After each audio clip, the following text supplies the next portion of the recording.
Hello, this is Shane. Welcome to Healthcare Manager's Playbook. Today we're going to talk about the ninth out of 12 in the series of things I wish I knew before I was director of therapy. And the topic today is going to be about relationships and how those are going to change as you step into your role as a leader and a manager. And as a staff therapist, we are side by side with the rest of the team. And we're no longer, as a leader and a manager, we're no longer part of the team. We're actually leading the team. And the relationship dynamic does change quite a bit when you become the boss. So let's get you prepped and ready for some of these differences, so that way you can take them and run with them and handle them like a champ. First of all, be careful of what you do and what you say. So what you do, you want to avoid showing favoritism, particularly because as a staff therapist, invariably you had other therapists that you probably felt more comfortable with and you talked to more, may have developed friendships with, and now all of a sudden, bang, you're the boss. And then there's this other group of therapists that now you're leading the whole pack, but you have some friendships that have forged over time. But we want to try to hit a reset on that. You don't want to have a group of therapists where they feel like they're the in crowd and these other ones are feeling left out. Your goal is to lead the entire team. So you want to make sure that you're spreading your attention, you're spreading your time, you're spreading your feedback across the entire team, so you're not perceived as playing favorites. And that could be a simple example, and this was quite common, is we all ate in the gym. And when I would come into the gym with food, I had a choice to make. Hey, which table do I sit at? And the choice I made was, I'm going to sit over here where there's nobody else sitting, and I would have my lunch. So that way I'm not showing favoritism to any one group. People could choose to come and sit next to me, or they could pop over and ask questions or talk, and that was fine, but I didn't pick a table.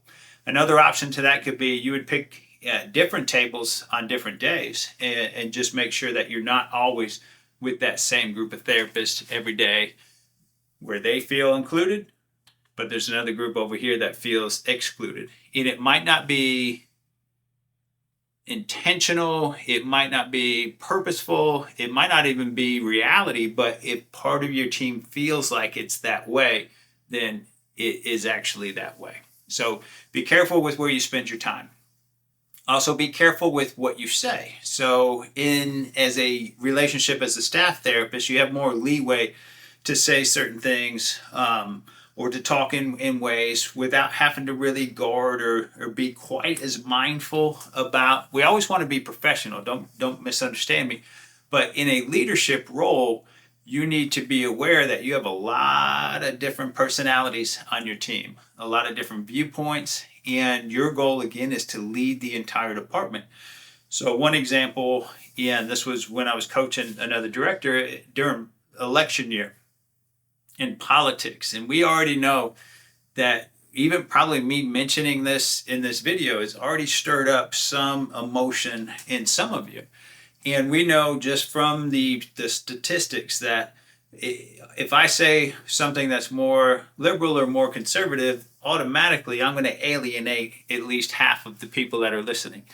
And that's true with your team as well. So if during political times, if I'm expressing publicly my viewpoints, then I'm going to alienate half of my team. And my job is to lead and bring cohesion and to have a great place for people to come in and work and to help people get better and make gains. And if I am alienating half of my team or causing some disruption or some friction, then I'm taking away from that mission. So it is better to not share those viewpoints in a public forum like that. And also be careful with this. Don't confide in some of your team, and particularly some of those lingering relationships and friendships. Don't confide in your directs, because as much as you say, don't tell anybody, but I want you to know, they are going to tell people, and that's going to start to have some disruption in your team, and it's going to take away from your ability to bring a team together and to bring some cohesion together. So that goes along with being careful of what you say, be careful of your actions, and as a it has been said that it gets lonelier at the top. And as you progress in leadership and management, some of these behaviors will cause it to feel a little less camaraderie, but that's for the greater good of taking a leadership role to make sure that your team is taken care of in a very even-handed way, a very fair way, and that will reduce distractions from being able to have it be a great place for people to come and work and for people to come and patients to come and get better. Another area to be careful of is invitations or social gatherings, and you want to partake if the entire department is included and invited, because those out of work activities find their way of coming back into work. And if you are going to events where only a small group of folks are getting together, then again, the rest of the team that's not invited is going to feel excluded. And you want to make sure that in those settings that the entire team is invited, or just take a pass and thank them for the invitation and wait to attend events where your entire department is invited, and then they can decide if they want to come or go. But again, your goal is to make that transition successfully from staff therapist to the leader. And if you can do that in ways that you are being intentional and mindful about where you're spending your time and the things that you're saying, then you're going to make that transition go just a whole lot better. So that's it for this episode. Thanks for tuning in to Healthcare Manager's Playbook, and we'll see you again in future episodes. Thank you. Bye-bye.